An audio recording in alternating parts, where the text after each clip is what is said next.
Please, sir.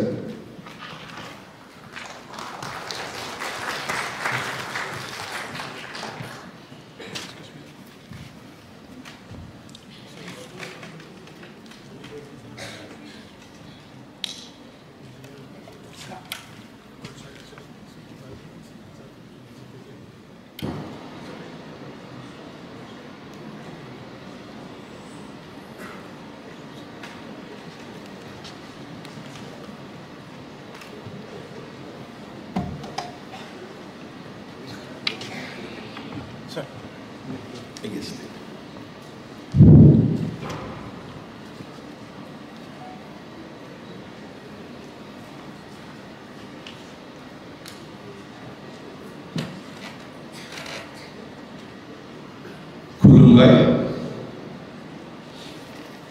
Honorable Vice Chancellor, Boroland University, B.L. Ahujaji, Honorable Registrar, Boroland University, Subhum Basumatari, esteemed professors, Boroland University, esteemed distinguished guests, and my dear student friends. Let me first clarify two, three things first. Neither am I a scholar, nor do I possess scholarship. Why then this audacity on my part?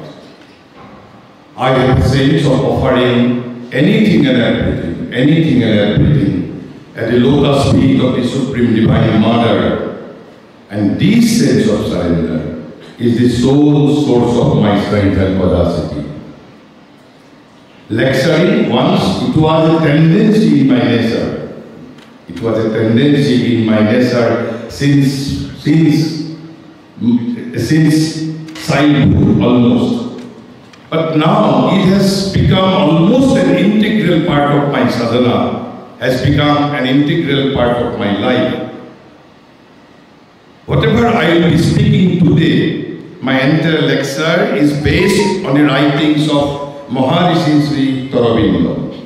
Though I will be referring to other writers too, but my lecture is basically compiled or basically prepared from the writings of Maharishi Sri Aurobindo.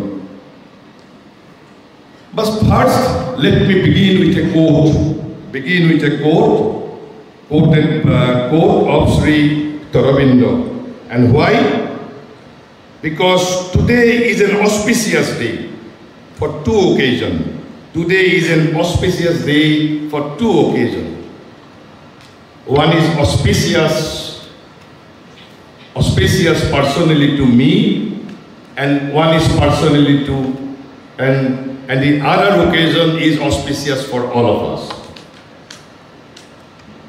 What is auspicious personally to me? The spiritual collaborator of Sri Aurobindo, the Mother, whom we regard, whom we adore, her as the supreme incarnation of the Supreme Divine Mother, Today is her birthday, 21st February.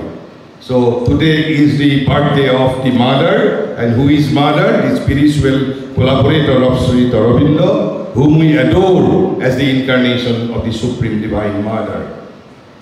And the other occasion, which is auspicious for all of us, today is the International Mother Day, 21st February. So let me begin with a quote. Let me begin with an excerpt from Sri Aurobindo's writing. He wrote more than 100 years ago, quote unquote, modern India is another striking example. Striking example of what? He says, nothing has stood in the way of the rapid progress in India. Nothing has stood more in the way of the rapid progress in India. Nothing has more successfully prevented her self-finding and development under modern conditions than the long overshadowing than the long overshadowing of the Indian tongues as cultural instrument by the English language. This is the significance if we can grasp, if we can realize. So, nothing has stood more in the way of the rapid progress in India. Nothing has more successfully prevented her self-finding and development under modern conditions than the long overshadowing of the Indian tongues as cultural instrument by the English language. This is the significance, in my opinion, significance of the International Mother Tongue Day. Then, let me utter few writings from the Vaishnavite saints from Assam. Why? Another unique thing happened in Assam as early as almost more than 600-700 years ago. Almost all Vaishnavite saints of Assam, Shankardev, Madhavdev, Madhav Kandoli, Ananta Kandoli, and it is in my research, though it is almost rarest of the rare thing, a spiritual, a unique thing happened in the spiritual history of Assam. And what is that unique thing? Almost all the Vaishnavite saints from Assam, without exception, almost all Vaishnavite saints from Assam had glorified India in their spiritual writing, apparently without any necessity.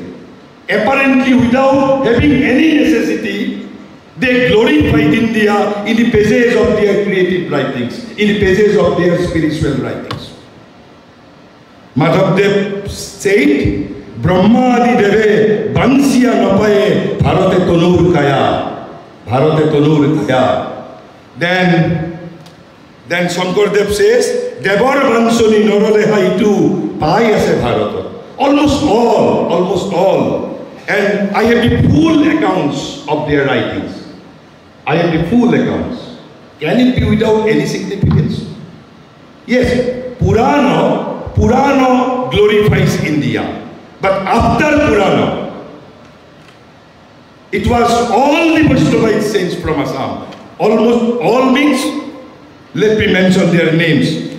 Right from Shankardev, Madhavdev, Kobishakar, Ratnakar Kandoli, Ananta Kandoli, Bhattadev, Gopal Saran Mishra, Haridas, Ram Saraswati, Ram Saran Thakur, Bhushan Dis, Aniruddhadev, Vishnu Bharati, Gopinath Dis, Lokinath Dis, Ram Gopal, Kalap Chandra Dis, Keshav Saran Kayasto, Kobishakar, Narottam Thakur, Vishnudev, Ramananda Dis. Shankardev has used the word India for 43 times. For 43 times without any apparent necessity. Why? Can it be without any significance? And in my opinion, what is poetically represented, what is mystically represented in their spiritual writing, in my opinion, now we are to decode the significance behind those utterances. And in my opinion, this significance is the very relevance of Indian knowledge system. Why? Then let us define the first let us define the word IPS.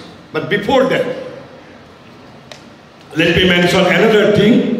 And today is Mother Tongue Day, International Mother Tongue Day, I will be using both the language, Assamese as well as English. So first, before defining what means IPS, what is precisely meant by the phrase IPS, because this is a new phrase. This is a new phrase we have been hearing since last a decade. Since almost 2014, we have been hearing this phrase. And before that, there was another word, and that was Indology. So what is the basic difference between Indology and Indian knowledge system? Because the Indian knowledge system is a new word, a new phrase we have been hearing since last one decade only. Before that, we had another word, Indology. So what is the the primary difference between Indology and the IPS, or both are same. I will be defining, but before that, what is our hidden agenda? Why University Grants Commission is imposing Indian knowledge system on educated Indians? UGC is not trying to impose Indian knowledge system on uneducated India. UGC is deliberately trying to reimpose Indian knowledge system on Indian universities and Indian colleges. And that means University Grants Commission is trying to impose Indian knowledge system on educated Indians, on intellectual elites. Why? What is our hidden agenda? That hidden agenda was made explicit by Maharishi Sri Aurobindo as early as almost more than 100 years ago. 100 years ago. He says, modern India, modern world is still mainly European. Modern world is still mainly European. A world dominated by the European mind and Western civilization. We claim to set right this undue preponderance. This is our hidden agenda. We claim to set right this undue preponderance, to reassert the Asiatic, and for ourselves the Indian mind, and to preserve and develop the great values of Asiatic and of Indian civilization. This is our real agenda, real hidden agenda behind imposing Indian knowledge system on intellectual elites of India. So we claim to set right this undue preponderance. What is this preponderance? The modern world is still mainly European, a world dominated by the European mind and Western civilization. But Maharishi warns, but the Asiatic or the Indian mind can only assert itself successfully. When? By meeting these problems. These problems means he was referring to the problems of humanity that has been perplexing the modern mind. We have to be capable of solving all human problems. We have to be capable of solving all human problems through the lens of Indian knowledge system. Then only Asiatic or the Indian mind can only assert itself successfully by meeting these problems. But meeting this problem is not sufficient. By giving them a solution, which will justify its own ideals and spirit, then only we can hope to become Vishwaguru. Vishwaguru is not a fantasy. We have to be capable of solving all the problems that has been perplexing modern humanity. And Indian knowledge system has the capacity to solve all those problems. And this is the strongest contemporary relevance of Indian knowledge system. So this is our real agenda. We claim to set right this undue preponderance. The modern world is still mainly European, a world dominated by the European mind and Western civilization. We claim to set right this undue preponderance. This is the hidden agenda behind imposing Indian knowledge system on educated Indians. Then, what is IPS? What is IPS?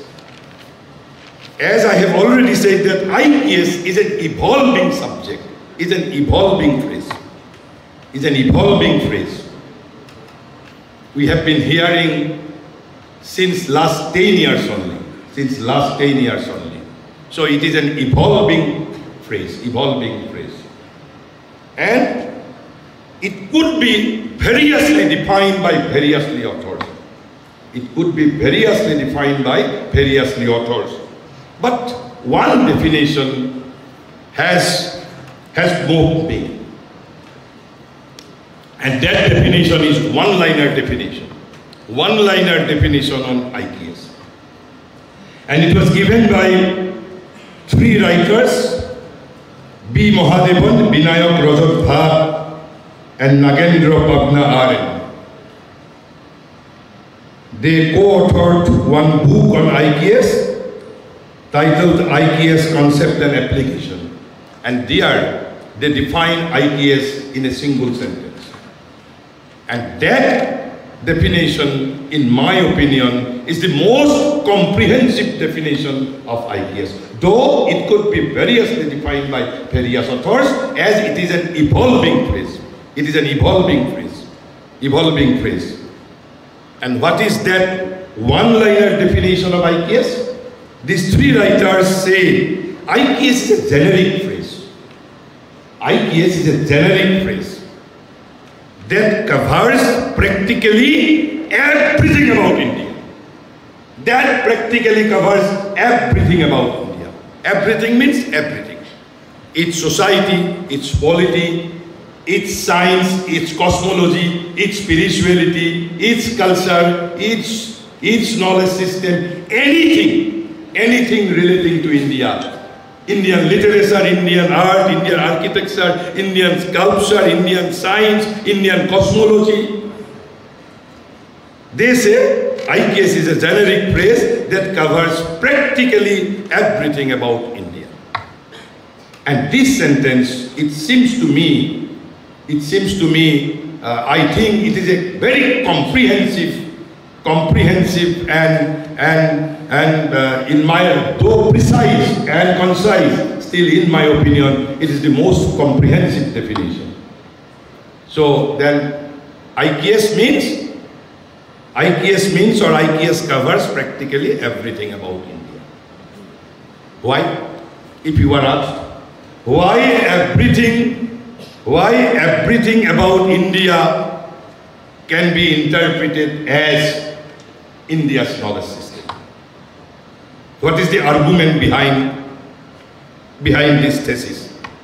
That covers everything about India, why it should be Indian knowledge system? Because if anyone asks you, why everything about India is IKS? Because everything associated with India is also associated with a certain kind of knowledge. Everything associated with India is also associated with a knowledge. Muk eta bostu yat amar baido hokol mohila matri hokol ase. Moi eta apnaloke amar Bharat borkhot সংখ্যাগৰিষ্ঠ মহিলাসকলে পালন কৰা এটা মই পৰম্পৰাৰ ফালে মই দৃষ্টি আকৰ্ষণ কৰিব বিচাৰিছোঁ.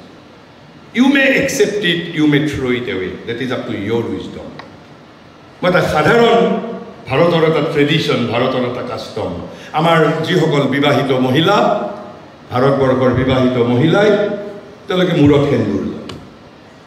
সেন্দুৰ লয়. আৰু সৌভাগ্যক্ৰমে বা দুৰ্ভাগ্যক্ৰমে আমাৰ যিসকল নাৰীবাদী নেত্ৰী আছে তেওঁলোকে কয় it's a sign off slavery.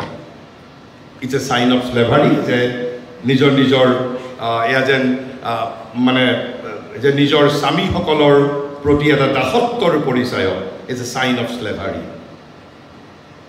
কিন্তু ভাৰতবৰ্ষই কৈছে you may reject it, you may throw' it away, it is up to your wisdom. ভাৰতবৰ্ষৰ প্ৰতিগৰাকী নাৰীয়ে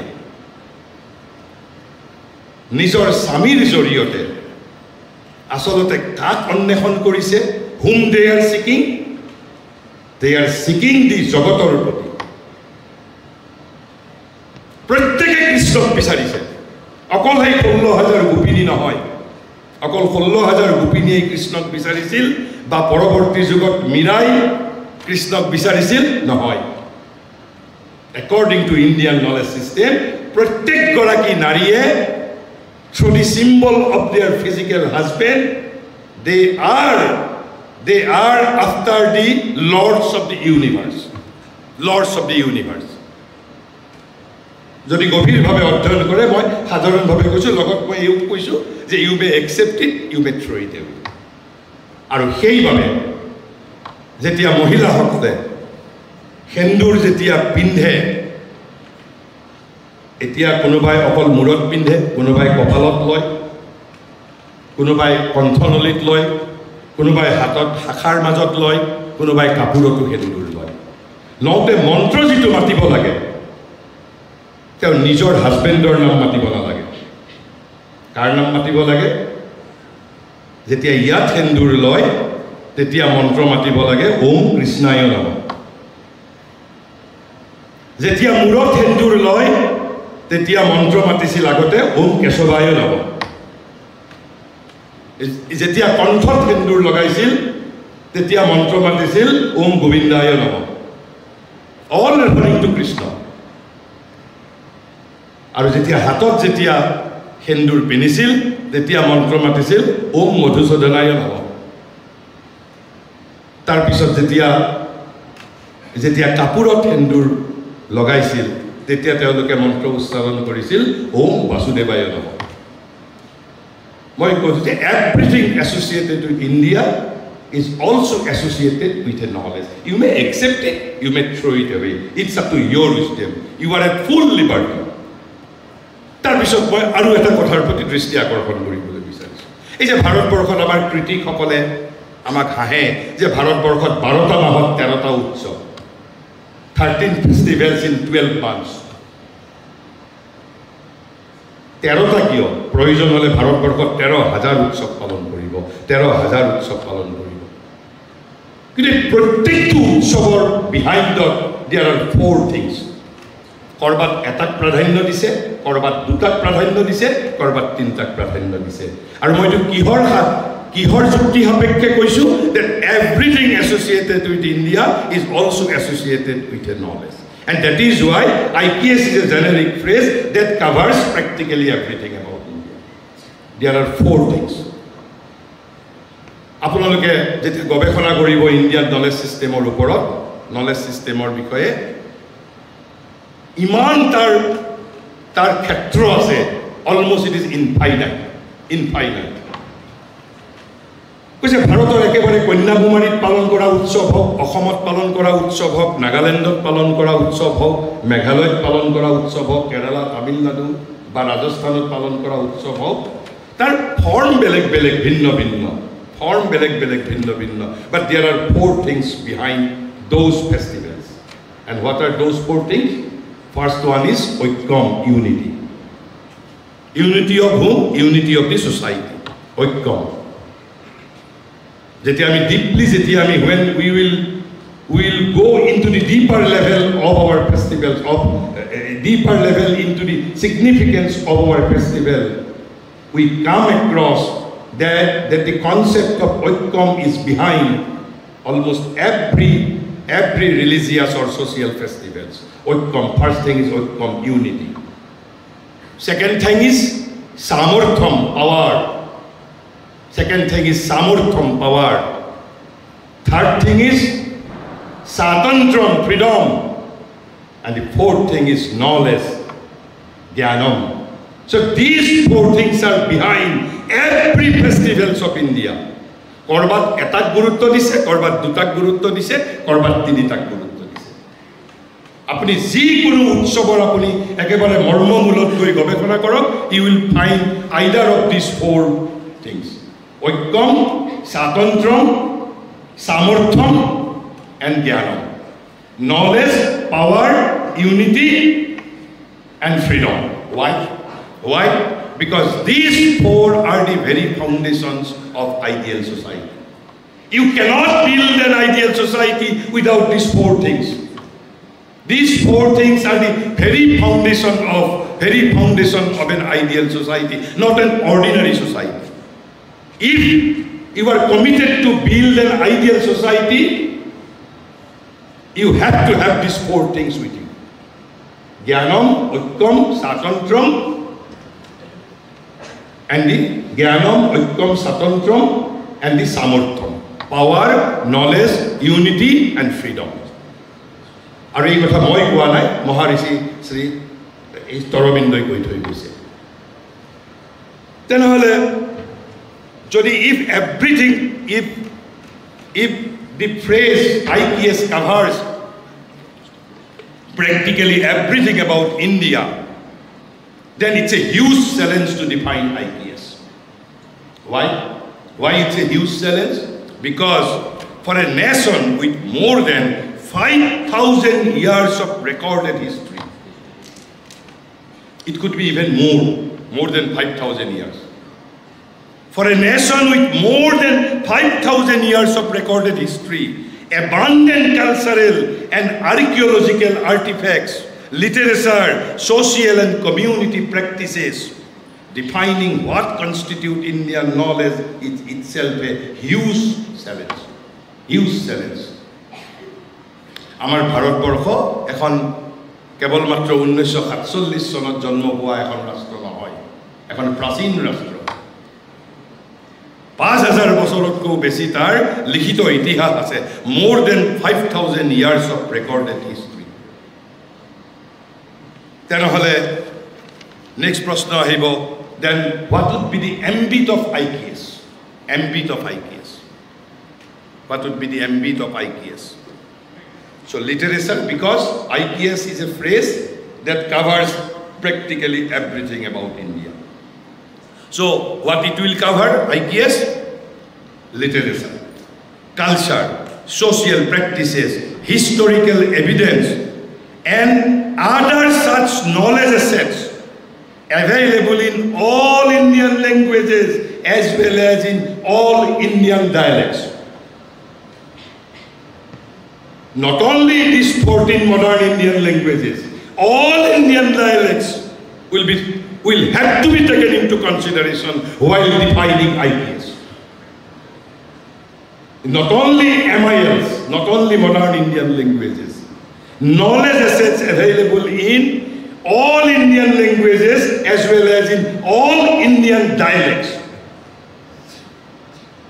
From Nagaland to Rajasthan, from Kashmir to Kanyakumari.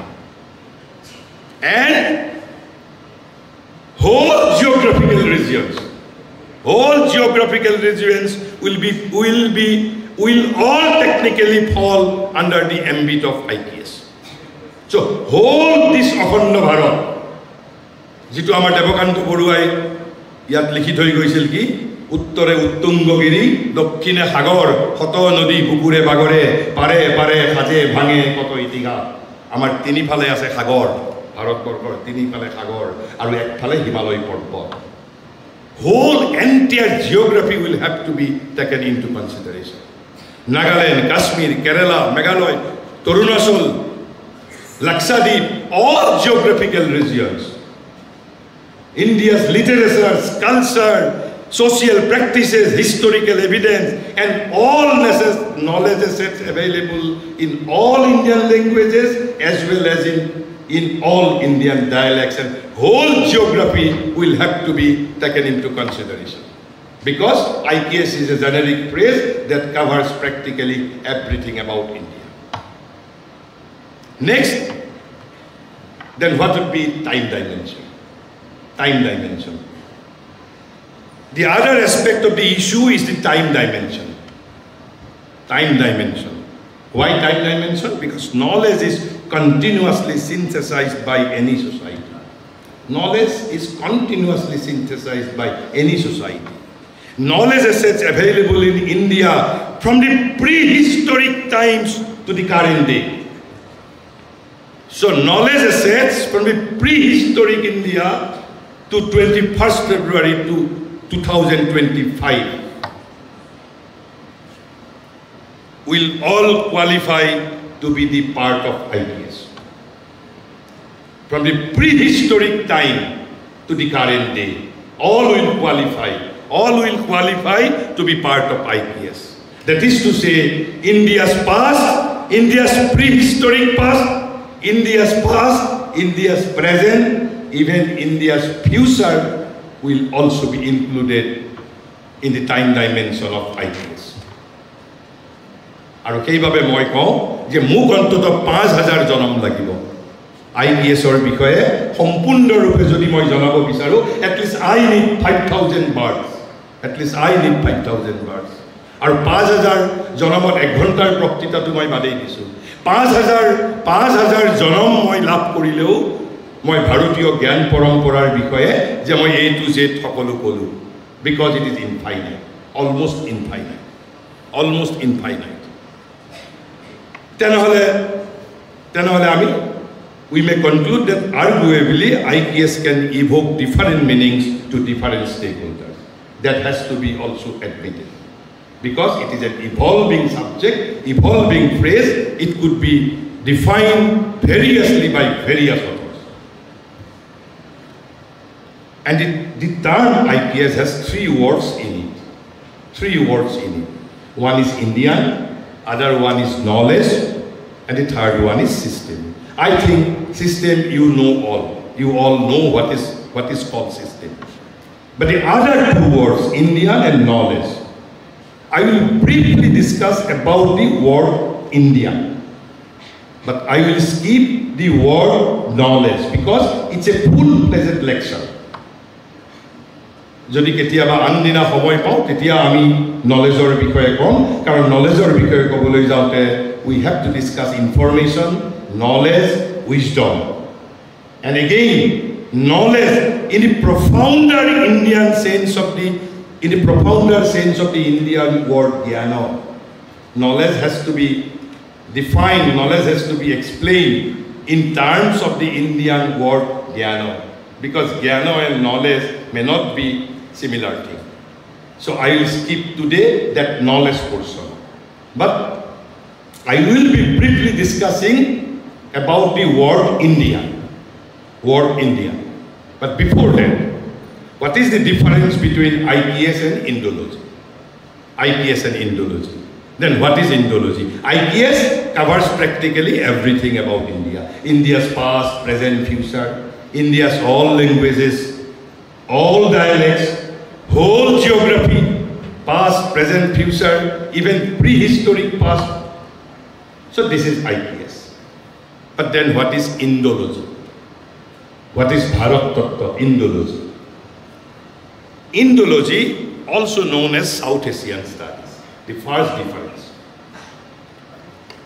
Indology is not per se Indian knowledge system. Indology, though it is called Bharat Tattva, though it is called Indology, Indology is basically a study of South Asian studies, a discipline of South Asian studies, known as South Asian studies. This is the first distinction. Second distinction, Indology is the academic study, but IKS is not limited to academic study alone. IKS is a comprehensive term. Academic, non-academic, anything relating to India is covered by the phrase IKS. But Indology is limited to academic study. Academic study of what? Academic study of history, culture, languages, and literature. These four things are covered by the word Indology. What are those four things? India's history, India's culture, India's languages, and India's literature. Only these four things are covered by the phrase or by the word Indology. While IKS covers practically everything about India. Indology is an academic study only, but IKS is a comprehensive study, not limited to academic study alone. And therefore, as such, Indology is a subset of Asian studies. Subsets of Asian studies means one of the elements of Asian studies. It's not exclusively on Indian knowledge system or not exclusively on India. It's a subset, it's an element. It's one of the elements of the Asian studies. But IKS is focused on India alone, and covers practically everything about India. So now let me briefly discuss about the word Indian only. Only the word Indian only. I will skip the word knowledge because I have to cover the contemporary and universal relevance of IKS. So if you are asked, what is this ancient spirit and characteristic soul of India? In India, we call our nation a soul, a collective soul. India is a soul. As individual is a soul, India is also a soul. But what is soul? I will not be explaining today. But we call our nation also as a soul, nation's soul, nation's soul.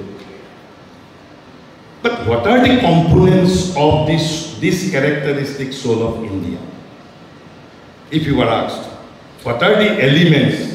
What are the elements that constitute the very soul of India? What are the substances of the soul of India? If you were asked, what is soul of India? What is it? First thing, it is a living power of the eternal truth. First sentence, a living power of the eternal truth. But what are its components? What are its substances? The components that constitute the soul of India. The soul of India is consisting of three elements, not fourth one. The soul of India is consisting of three things. What are those three things? Sri Aurobindo says, and you are here to know about Indian knowledge system. So you need a key. You need a key to unlock Indian knowledge system. And as IPS covers practically everything about India, India's literature, India's philosophy, India's art, India's polity, India's social practices, India's cosmology, India's science. So there are thousands of locks. You are to unlock thousands of locks. So you need thousands of keys, thousands of keys. But Maharishi says, no, there is a master key. There is a master key with which we can unlock every locks of India. Every locks of India. And there is a master key. And what is that master key? Maharishi says, the spirituality is indeed the master key of Indian mind. Which spirituality you can get into anything relating to India. With a concise and precise knowledge of India's spirituality, you can grasp anything about India. And without spirituality, India does not exist at all. India does not exist. India cannot exist only with atomic power. India cannot exist with signing Digital India campaign. India cannot exist with nuclear powers alone. India does not exist without Ved, Upanishad and Gita. If there is no Ved, if there is no Upanishad, if there is no Gita, if there is no Brahma Sutra, if there is no India spirituality, then there is no India. So this is the first element of the soul, of the characteristic soul of India. He says, spirituality is indeed the master key of the Indian mind. The sense of the infinite is native to it. We know what is called Ananta. Apuni jodi paishyattor ejon manuhok goi kure Ananta mane ki teo kobo, what is this? Ananta. Ami shikkito সকলো মানুহক যদি খোদা যায় কারণ আমার বাবে আমি কৈছো divine is infinite, Ananta. So the sense of infinite is native to us. This is what Maharishi says. You may accept it, you may throw it away. It's up to you. But according to Maharishi, this is the first element of the characteristic soul of India, spirituality. Even when India was subjugated, as early as in 1911, he says, spirituality is the only politics of India. He dared to say, the spirituality is India's only politics. The fulfillment of Sanatana Dharma, it's only Swaraj. Fulfillment of Sanatana Dharma, it's only Swaraj. Spirituality is our only politics. And that is why he says, spirituality is indeed the master key of the Indian mind. And with this master key, you can unlock anything relating to India. India's literature, India's architecture, India's sculpture, India's culture, yoga, spirituality, philosophy, India's polity, India's social practices, anything you can unlock with this master key. But then Maharishi says, but this was not and could not be her whole mentality. Why? But this was not and could not be her whole mentality, her entire spirit. Spirituality itself does not flourish on earth in the void. Spirituality does not flourish on earth in the void. Hunnot adhyatmikotar bikas nohoy.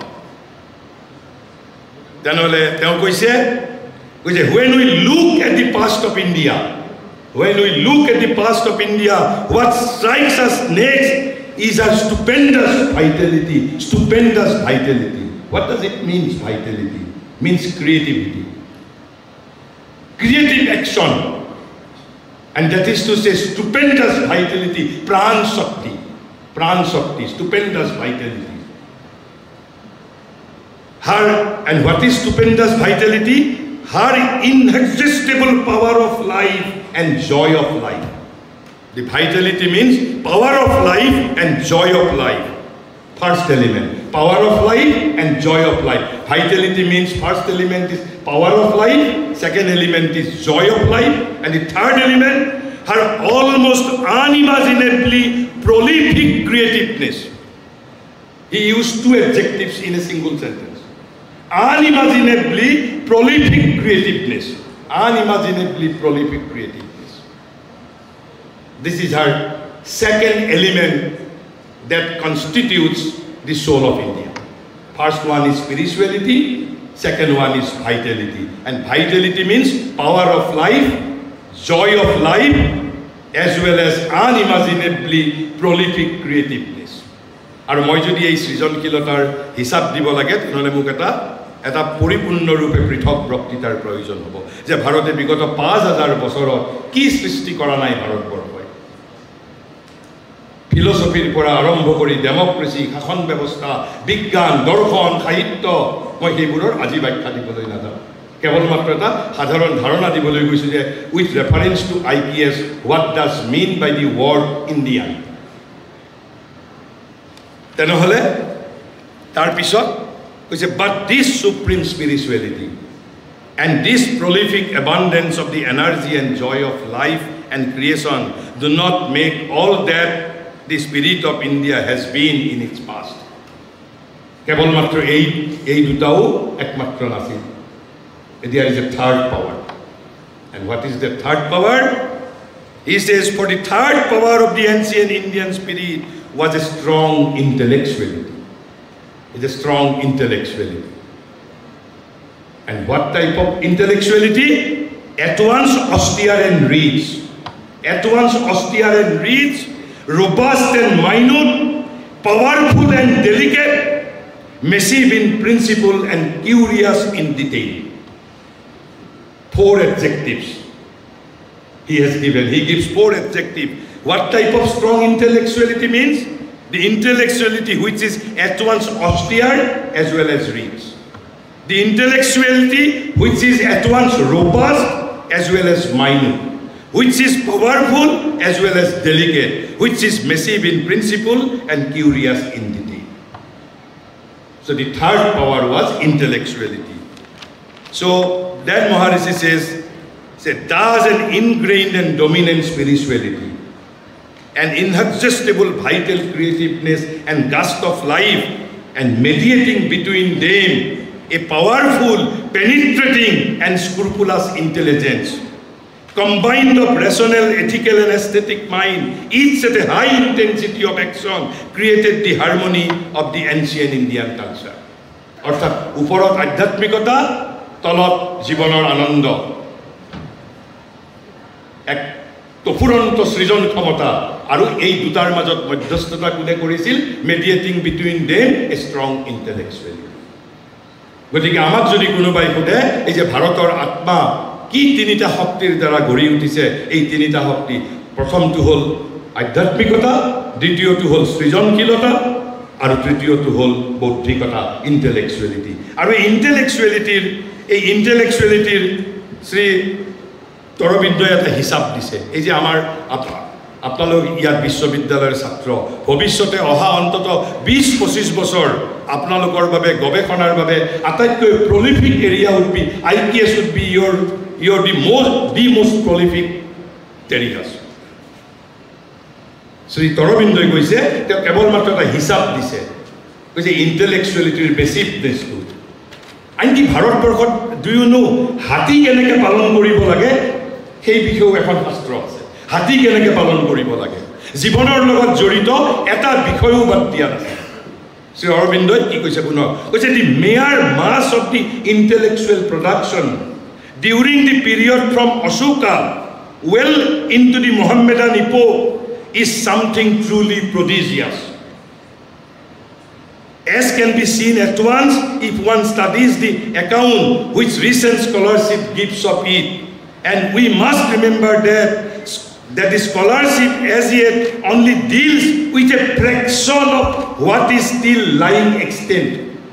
কৈছে এতিয়াও এই যে ভাৰতৰ ইণ্টেলেকচুৱেলিটিৰ যিমান সৃষ্টি কৈছে যিসকল গৱেষকসকলে যিবোৰ উদ্ধাৰ কৰিছে এতিয়াও যিমান উদ্ধাৰ কৰিবলৈ বাকী আছে তাৰ এটা ফ্ৰেকশ্যন মাত্ৰ বুলি কৈছে কি বুলি কৈছে and we must remember that the scholarship as yet only deals with a fraction of what is still lying extant and what is extant is only a small percentage of what was once written and known.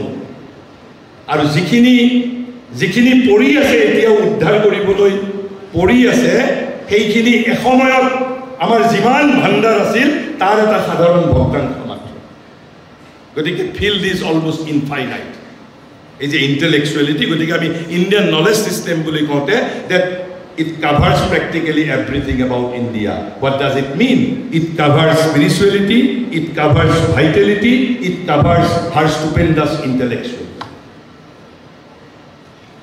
So now let me move on to the universal and contemporary relevance. The first relevance is, as I have already said, the modern world is still mainly European, a world dominated by the European mind and Western civilization. We claim to set right this undue preponderance. Then, what is its contemporary relevance? ভাৰতবৰ্ষৰ ক্ষেত্ৰত এটা অদ্বিতীয় বৈশিষ্ট্য আছে ভাৰতবৰ্ষৰ and this may antagonize you যেতিয়া মই বৈশিষ্ট্যটোৰ বিষয়ে কওঁ you may be aggrieved you may become angry with me also but it's a fact সমগ্ৰ পৃথিৱীৰ ভিতৰত ভাৰতবৰ্ষক বাদ দি পৃথিৱীৰ কোনো এখন দেশৰ শিক্ষিত সমাজ নিজৰ সংস্কৃতিৰ পৰা ইমান বিচ্ছিন্ন নহয় গ্ৰীকৰ নাগৰিক গ্ৰীক সংস্কৃতিৰ পৰা বিচ্ছিন্ন নহয় জাৰ্মানৰ শিক্ষিত ব্যক্তি জাৰ্মান সংস্কৃতিৰ পৰা বিচ্ছিন্ন নহয় কিন্তু ভাৰতবৰ্ষৰ শিক্ষিত সমাজ educated Indians are alienated from their own culture that has to be admitted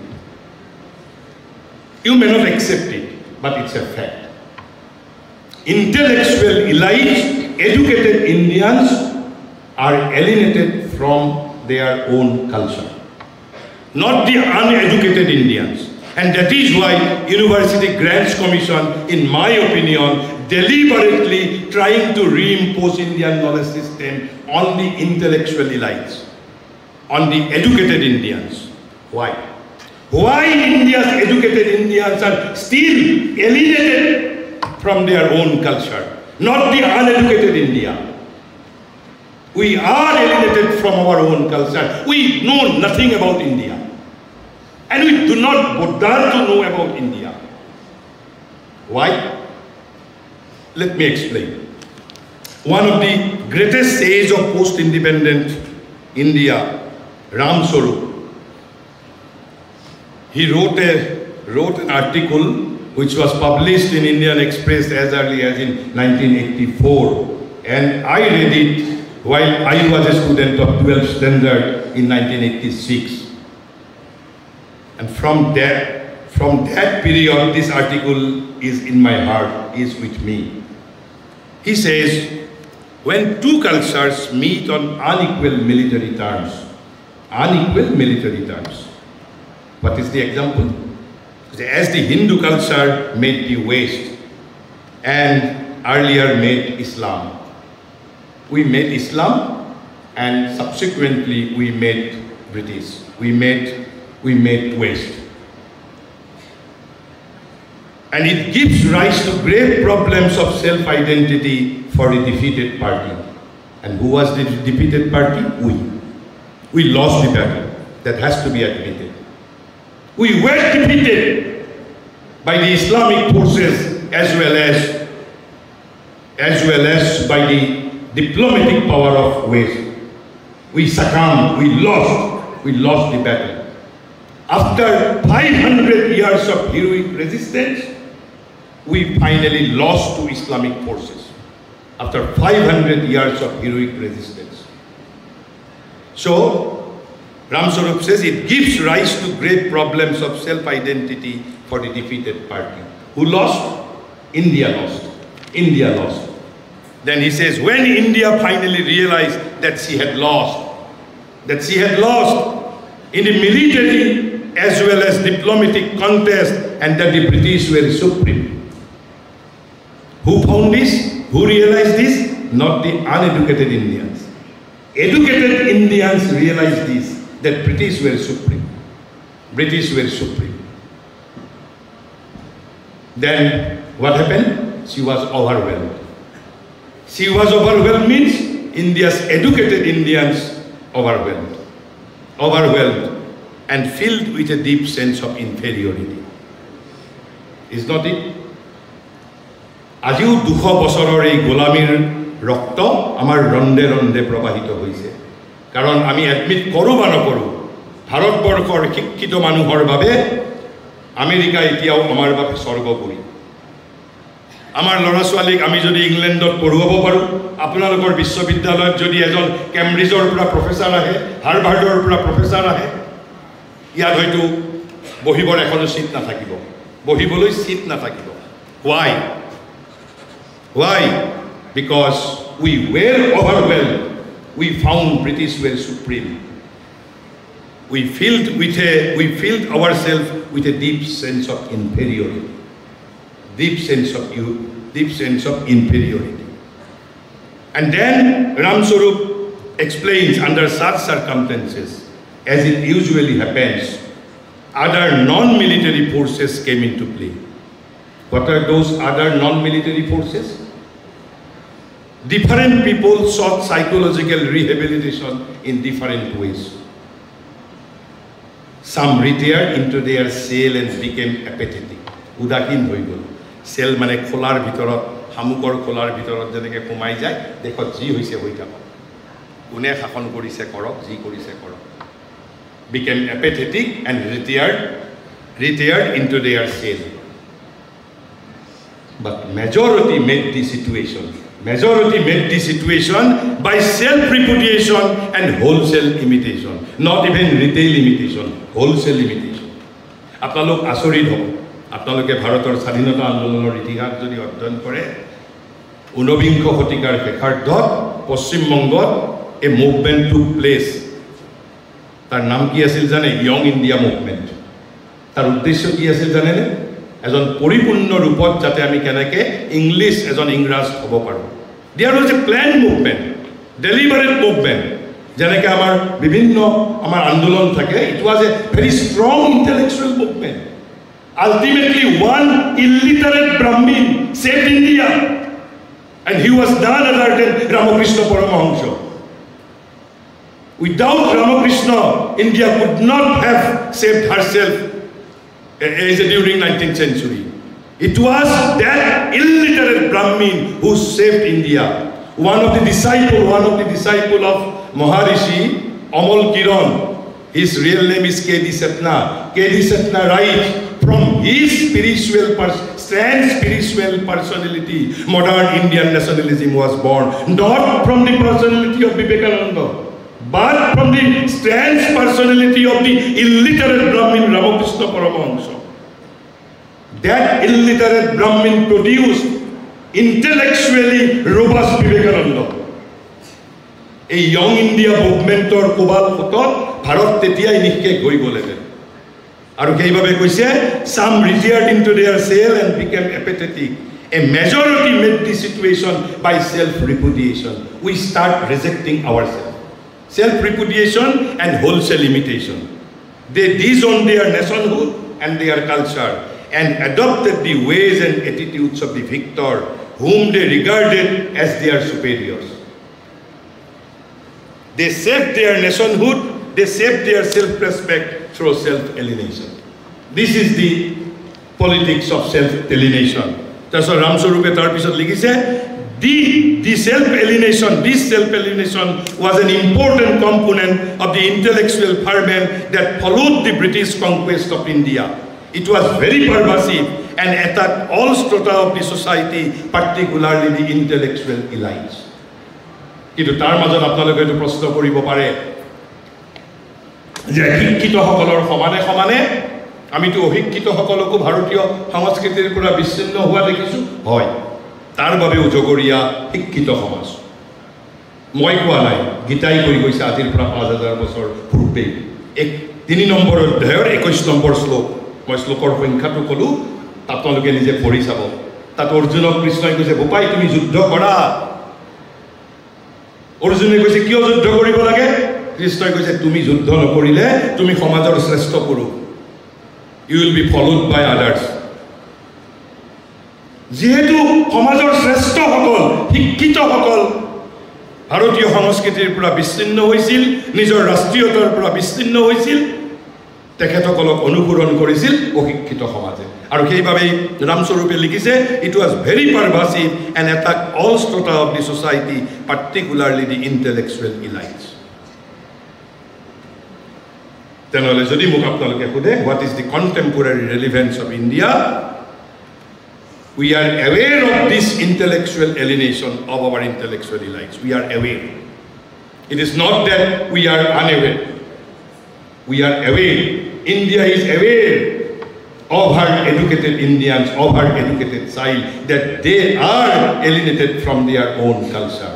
So what is the contemporary relevance? Reconnecting intellectual elite with the roots who are already culturally alienated.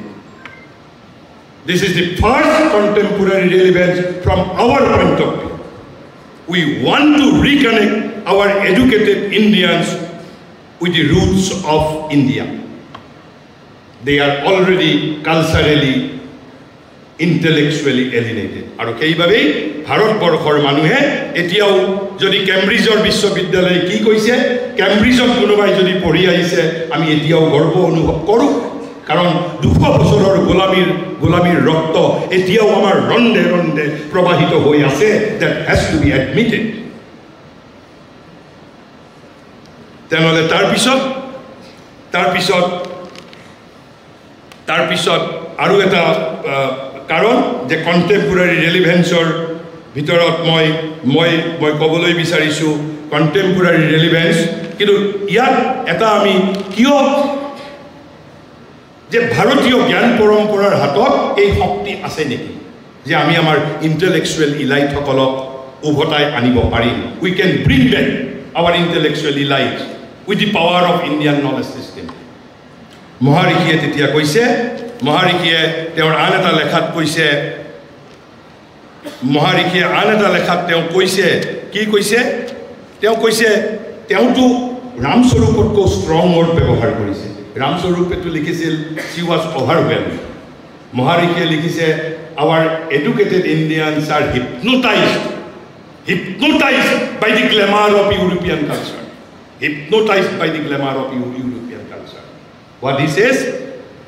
Why are a certain class of Indians still hypnotized in all fields by European culture? In all fields by certain class of Indians. Then he says, and why are we all still hypnotized by it in the field of politics? In our politics there is nothing Indian. Everything we have borrowed from West. In Indian politics, there is nothing Indian. There was only one Indian political creation in our recent history. That is the Swadeshi movement. Except Swadeshi movement, so far we could not create in the political field our genuine Indian creation. Swadeshi movement was the only Swadeshi political creation. And why are all we still hypnotized by it in the field of politics? Because মই যে ইয়াৰ আগতে যে ভাৰতৰ তিনিটা শক্তিৰ কথা কৈছিলোঁ, intellectuality, vitality and spirituality.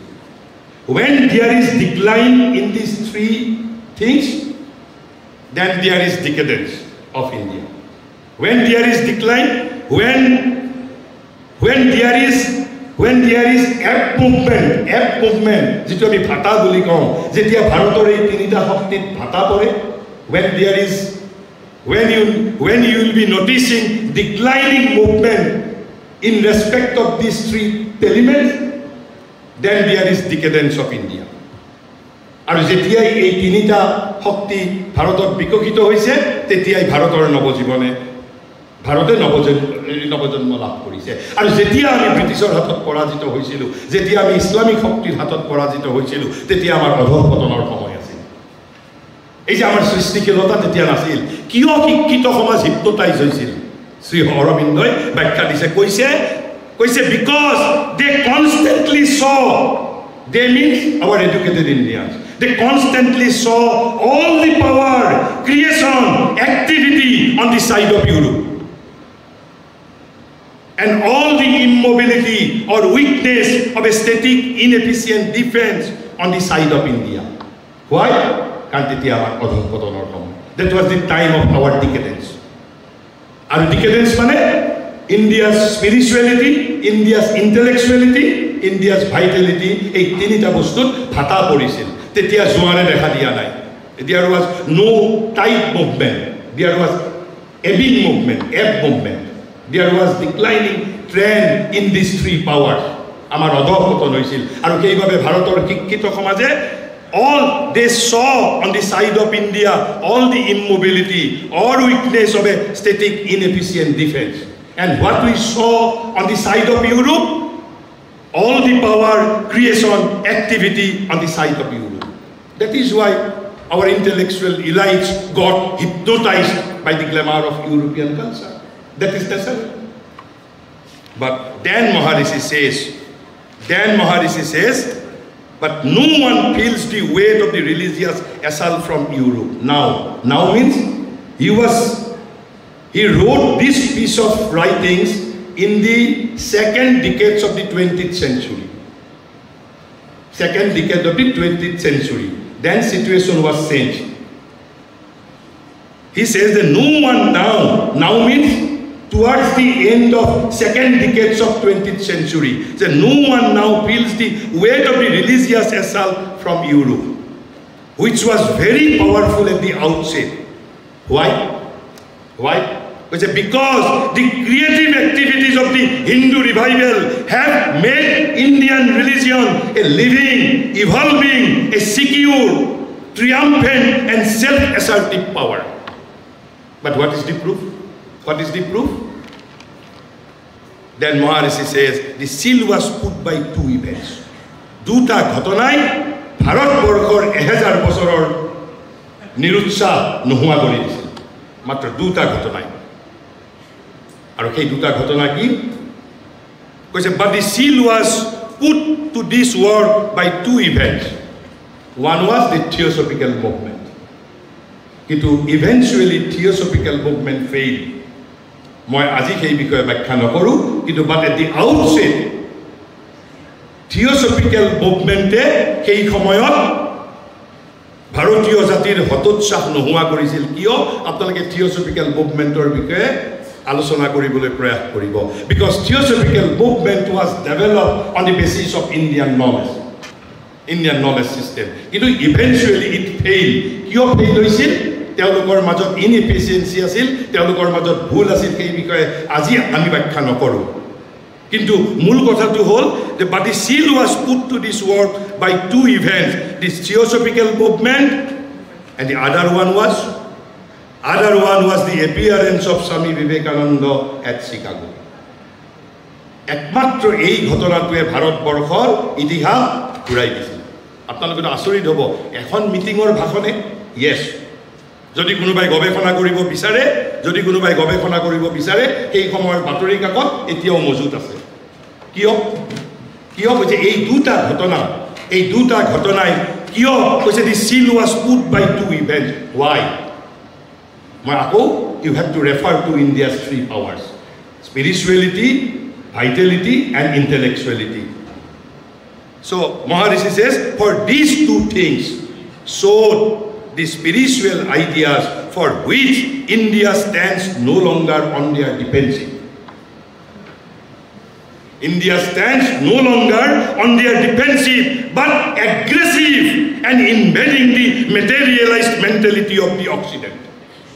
আৰু সেইভাবে মহাৰিকে শ্ৰী অৰবিন্দৰ চিকাগো ভাষণৰ তাৎপৰ্য ব্যাখ্যা কৰি কৈছিল কি it was the first visible sign to the world.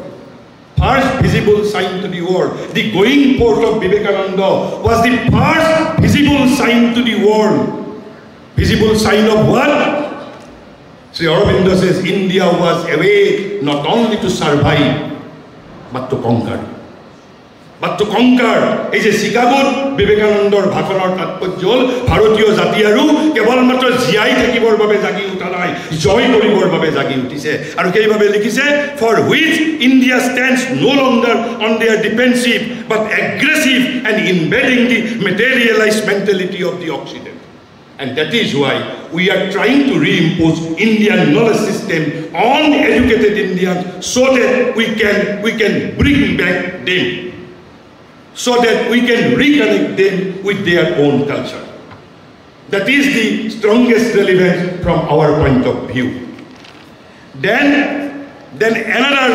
another relevance from our point of view.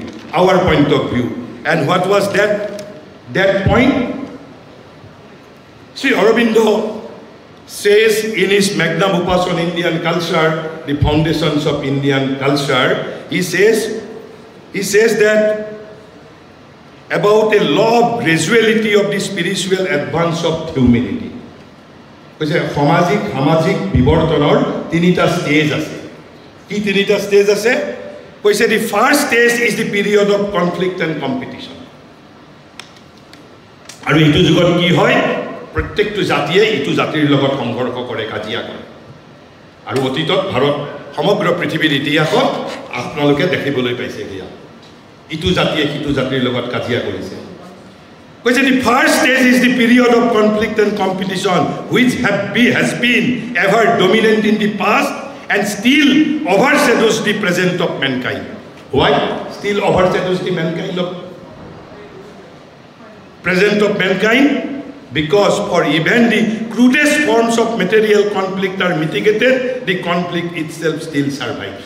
কৈছে আগৰ দৰে এই স্থূল সংঘৰ্ষৰ দিন আৰু নাই যে মানুহে জাতি জোং বন্দুক বাৰুদ লৈ এটা জাতিয়ে এটা জাতিৰ ওপৰত আহি পেলাই সংঘৰ্ষ কৰিব সেই যুগ নাই তেনেহ'লে কি যুগে দেখা দিছে কৈছে and the cultural struggle comes into greater prominence. সাংস্কৃতিক সংঘৰ্ষ কিন্তু এতিয়াও অব্যাহত এই জাতিসমূহৰ মাজত গতিকে বিবৰ্তনৰ যিটো প্ৰথম stage the stage of conflict and competition is still continuing and that is why we cannot abandon Indian knowledge system because we want to survive for our own survival we still need Indian knowledge system because cultural conflict is still on and the second stage bring the stage of concert এটা ঐক্যতানৰ যুগে দেখা দিয়ে দ্বিতীয় পৰ্যায়ত কিন্তু মহাৰিকে কৈছে এই দ্বিতীয় পৰ্যায়ত পৃথিৱীৰ কোনো জাতিগতভাৱে এতিয়াও উপনীত হোৱা নাই ব্যক্তি বিশেষ হৈছে আৰু এই সময়ত if we abandon Indian knowledge system it will be suicidal for us আৰু তৃতীয় যুগটো কৈছে third brings to the the third and the last is marked by the spirit of sacrifice. কৈছে তৃতীয় যেটো পৰ্যায়ে দেখা দিব তেতিয়া এটা জাতিয়ে আন এটা জাতিৰ বাবে আত্মোৎসৰ্গা কৰিব কৈছে সেই যুগেও এতিয়াও পৃথিৱীত দেখা দিয়া নাই আৰু এই মুহূৰ্তত আমি যদি ভাৰতীয় জ্ঞান পৰম্পৰা ভাৰতীয় জ্ঞানক যদি ত্যাগ কৰোঁ, how we can survive? So this is the second relevance from India's point of view, that we want to survive because the struggle is still on, conflict is still on, cultural conflict between nations are still on, and at that point of time we cannot abandon Indian knowledge, because without Indian knowledge we cannot survive. So this is the second relevance. Then what is its universal relevance? What is its universal relevance? I am just giving you মই মাত্ৰ দুটা কথা কৈছোঁ যে দুটা কথাৰ পৰা যে আমাৰ from our point of view why Indian knowledge system is relevant.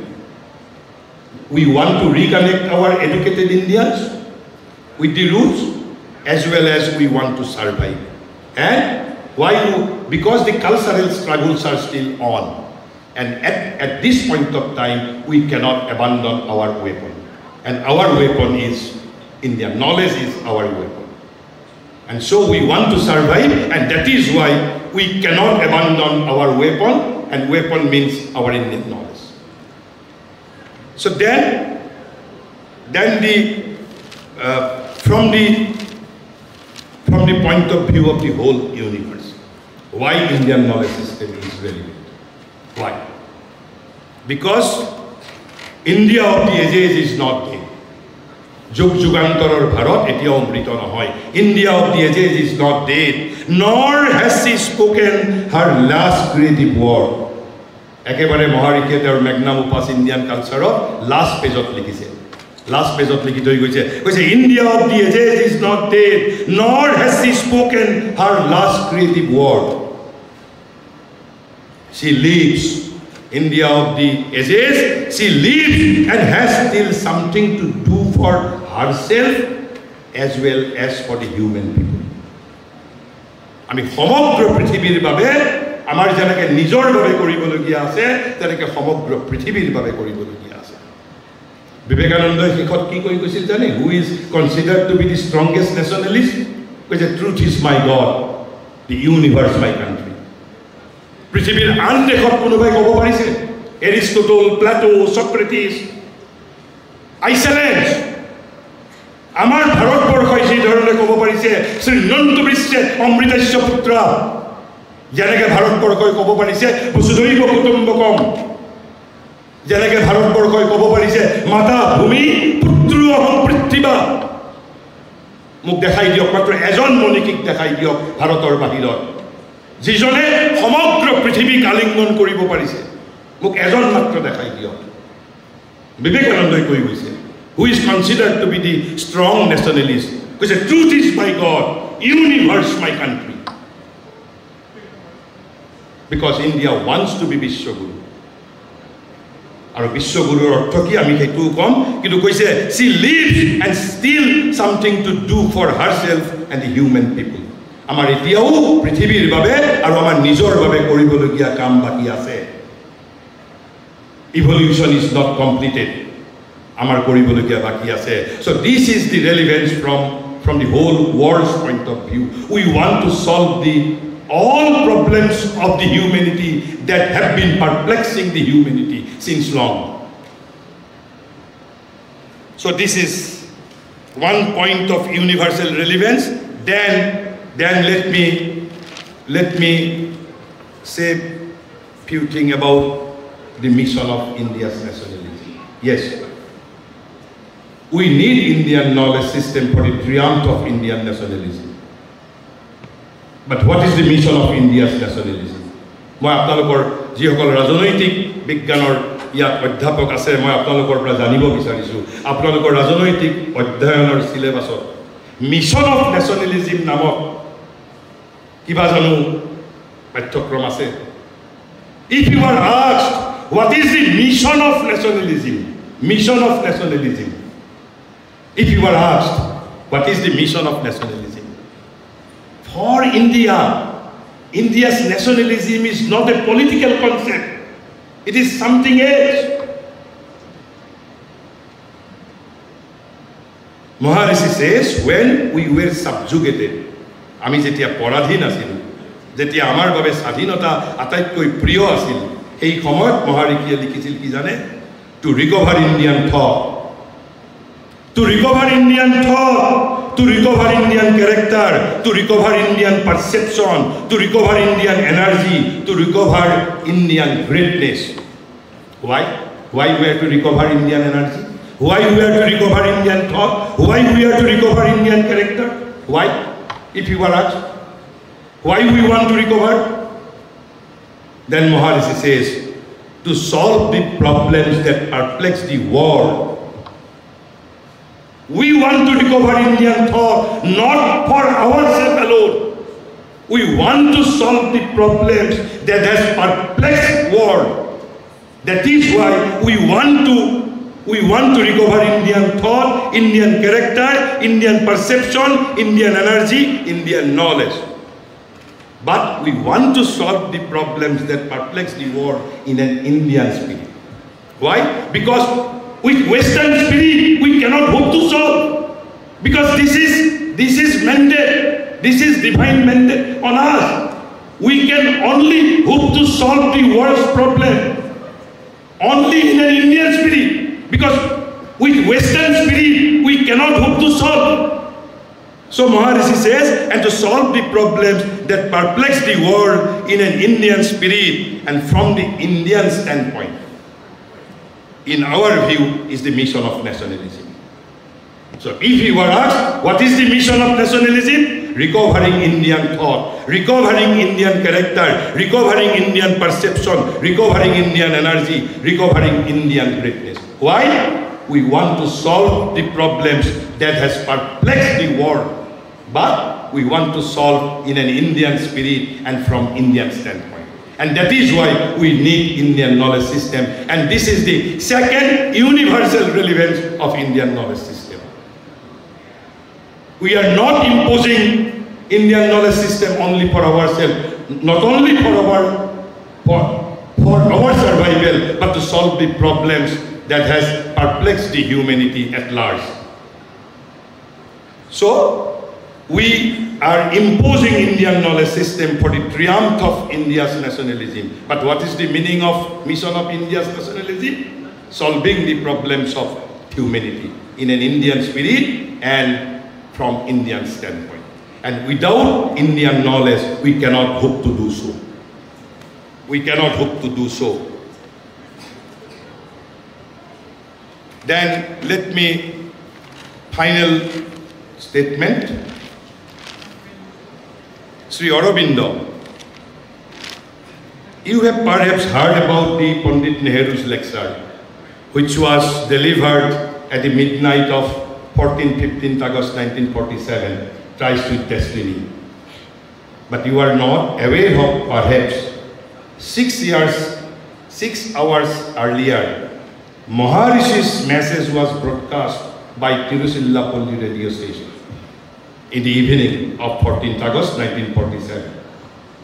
And what he said in that message to the nation, you just listen. আমি সেই সময়ত স্বাধীনতা পাইছোঁ 200 বছৰৰ সংগ্ৰামৰ পিছত। আমি নিজৰ বাবে চিন্তা কৰিব লাগে, হয়নে? আমি তেতিয়া নিজৰ বাবে চিন্তা কৰিব লাগে। আজি যি ধৰণে আমাৰ ইউথসকলে কয় আমাক স্বাধীনতাই কি দিলে, উই আৰ অল একাউণ্টেণ্ট, যে ভাৰতবৰ্ষৰ স্বাধীনতাই আমাক কি দিলে। আমি সদায় সেই প্ৰশ্নই আমাক মৰ্মাহত কৰে। কিন্তু ভাৰতবৰ্ষৰ কাৰণে হোৱাট উই আৰ ডুইং, আমাৰ স্বাধীনতা সংগ্ৰামীসকলে আপোনালোকে জানেনে? পুনাৰ এজনী মাতৃয়ে তেওঁৰ 3টা সন্তানৰ ফাঁচিকাঠত ওলমিছিল, 3টা সন্তানে। সেই কথা কোনোবাই জানে জানো? আৰু আমি ইয়াতে হিচাপ ল'বলৈ আহিছোঁ। আমিতো সোণৰ চামুচ মুখত লৈ জন্মগ্ৰহণ কৰিছোঁ, স্বাধীন ভাৰতবৰ্ষত জন্মগ্ৰহণ কৰিছিলোঁ। কিন্তু আমাৰ ইয়ং জেনেৰেশ্যনে জনা উচিত আমি 200 বছৰ গোলাম আছিলোঁ, দাস আছিলোঁ। উই ৱেৰ স্লেভছ। 200 বছৰৰ গোলামী, যিসকলে গোলামীৰ পৰা আমাক ৰক্ষা কৰিছিল, তেওঁলোকে কেনেকৈ ৰক্ষা কৰিছিল আগতে আমি সেই কথা জানিব লাগিব।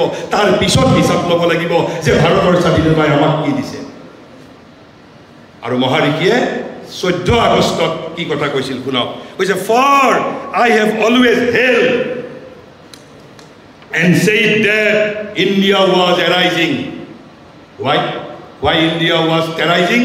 India was arising not to serve her own material interest only. এটা পৰাধীন জাতিয়ে সদ্য স্বাধীনতাপ্ৰাপ্ত এটা জাতিৰ এজন আধ্যাত্মিক নেতাই ক'বলৈ সাহস কৰিছে পৃথিৱীৰ আন কোনোবা দেশৰ নেতাই ক'ব পাৰিব কৈছে for I have always held and said that India was arising not to solve her own material interest only to achieve expansion greatness power and prosperity কৈছে though these two she must not neglect we cannot neglect these things but and certainly not like others to acquire domination of other peoples. We cannot hope to dominate other people. Then why we are arising? Why India was arising then? But to live also for God and the world. India was arising to live for God and for the whole world. And that is the sense of becoming Vishwaguru. But to live also for God and the world as a helper and leader of the whole human race. As a leader and helper of the whole human race. We want to help the whole human race. That is the sense of India becoming Vishwaguru. We want to solve all the problems of humanity. This is the strongest universal relevance of Indian knowledge system. We want to live for the whole world as a helper and leader of the whole human race. And without Indian knowledge system, we cannot hope to do so. আৰু একেবাৰে শেষত মই এটা কথা কৈ শেষ কৰিছোঁ যে আপোনালোকে ক'ব যে মডাৰ্ণ নলেজ আমাক নালাগে নেকি আমাক মডাৰ্ণ নলেজ নালাগে নেকি আৰু আধুনিক বিজ্ঞানে এইবোৰ সমস্যাৰ সমাধান কৰিব পৰা নাই নেকি মই আপোনালোকক তিনিটা কথাৰ প্ৰতি খুব মৰ্মান্তিক কথাৰ প্ৰতি মই আপোনালোকৰ দৃষ্টি আকৰ্ষণ কৰিব বিচাৰিছোঁ আজিৰ পৰা প্ৰায় এমাহমান আগতে গুৱাহাটীত এগৰাকী 90 বছৰীয়া মহিলাই আত্মহত্যা কৰিছে আজিৰ পৰা 1.5 মাহমান আগতে মোৰ ভতিজাটোৰ এজন বন্ধু 16 বছৰীয়া ল'ৰাই আত্মহত্যা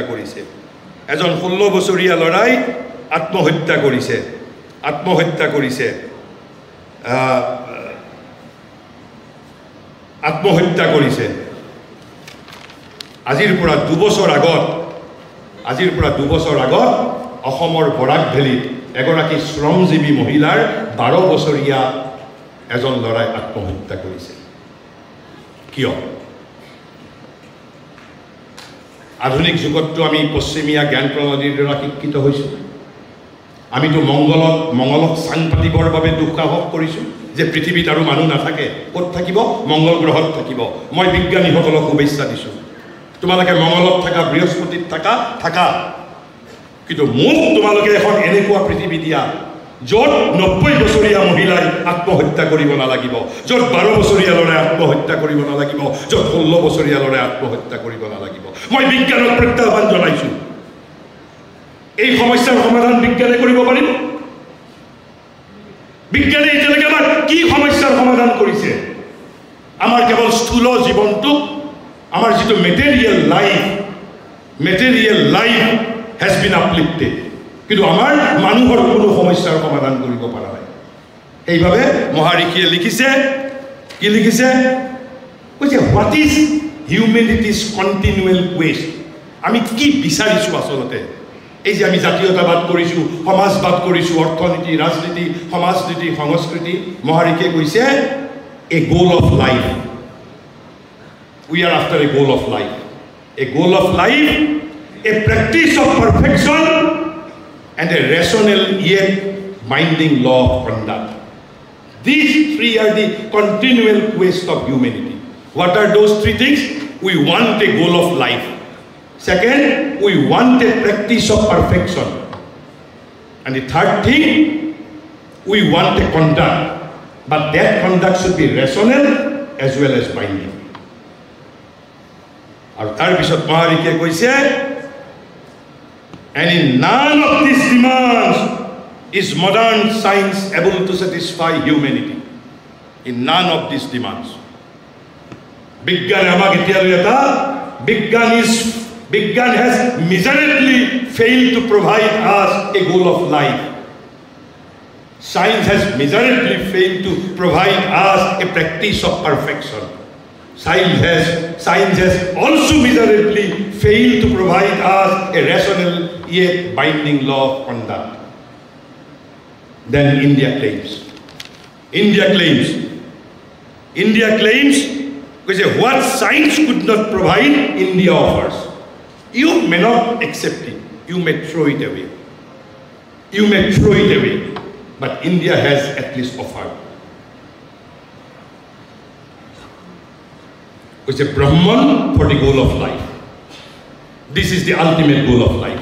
India has offered to the humanity. You may accept it, you may not accept it. Because modern mind has already exiled two important things from their practical motive power. And what are those two things? One is God or the infinite. And the other one is spirituality or the God state. These two things, modern mind has exiled from their practical motive power. I am not saying. This also said by Maharishi in his essays on the Gita. But Maharishi says these two are the master conceptions of the Gita. If you cannot take into these two facts into consideration, there is no meaning in studying about Bhagavad Gita. The God or the eternal. And the second is spirituality or the God state. We have abandoned, we have exiled. So you may accept it or may not accept it. What science could not provide, India offers. Or Brahman or divine for the goal of life. And what India offers in the realm of practice of perfection, India offers India's psychophysiology of yoga. Yoga is not therapeutic science. Yoga is not gymnasium. Yoga is a spiritual discipline. Yoga is most misunderstood by the modern humanity. Yoga is not a physical discipline. Yoga is not a discipline to keep your health. Yoga is not a therapeutic science. Yes, asana and pranayama can be used for therapeutic purposes. Then it will be called Ayurveda. India's therapeutic science is Ayurveda, not the yogic science. Yogic science is the method of perfection, a practice of perfection. So India offers yoga or the India's practical psychology or psychophysiology of India, yoga as the practice of perfection. And then what is the conduct? Rational as well as binding law of conduct. India offers dharma. But not the religion, dharma. There is vast radical difference between the word dharma and the religion. Maharishi, by dharma, Maharishi means svabhava niyatam karma. Svabhava niyatam karma. The karma regulated by your own law of being. Svabhava and sadharma. It is there in the Bhagavad Gita's dictum. Svabhava niyatam karma for the rational yet binding law of conduct. But modern science has failed to provide any one of these. And this is the universal relevance of Indian knowledge system. With these few words, let me conclude here. I am indeed grateful to Bodoland University for giving me this chance to express few words relating to Indian knowledge system. Thank you and namaskar to all.